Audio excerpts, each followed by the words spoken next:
राम राम किसान बंधुओं, आज मैं आपको एक बहुत ही कन्फ्यूजन वाली वैरायटी 279 के बारे में बताने जा रहा हूँ। यह एक गेहूं की प्रजाति है जिसे किसान काफ़ी ज़्यादा डिमांड में रहती है और काफ़ी अच्छा प्रोडक्शन भी है, इसलिए डिमांड इसकी ज़्यादा रहती ही है। अगर बात करें हम 279 की पैदावार की, तो यह लगभग 20 से 25 क्विंटल प्रति एकड़ का उत्पादन देती है।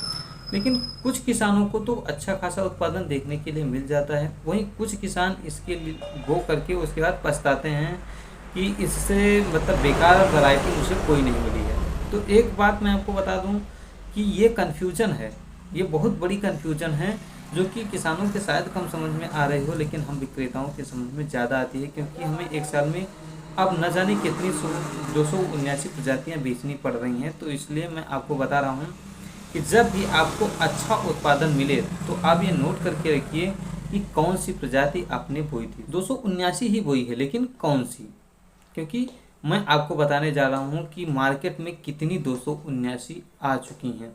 जैसे कि आप हर प्रजाति को देख सकते हैं गेहूं में।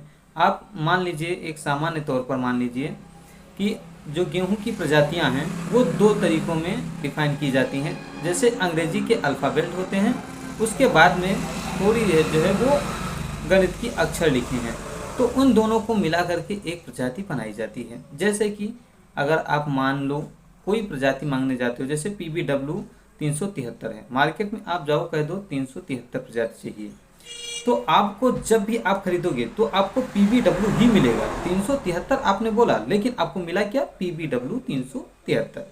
क्योंकि कंपनी चाहे जो हो जाए, भाटिया है, RK सुपर है, नानक है, नवरत्ना है, कंपनी कोई भी हो सकती है, लेकिन 373 कहोगे तो PBW 373 ही मिलेगा। लेकिन जब आप 279 मांगोगे तो यह क्रम ऊपर नीचे हो सकता है, क्योंकि बहुत सारी प्रजातियां आ गई हैं 279 में। जैसे 279 में देखा जाए तो सबसे पहले आया सुपर 279, इसके बाद में आ गया SR 279।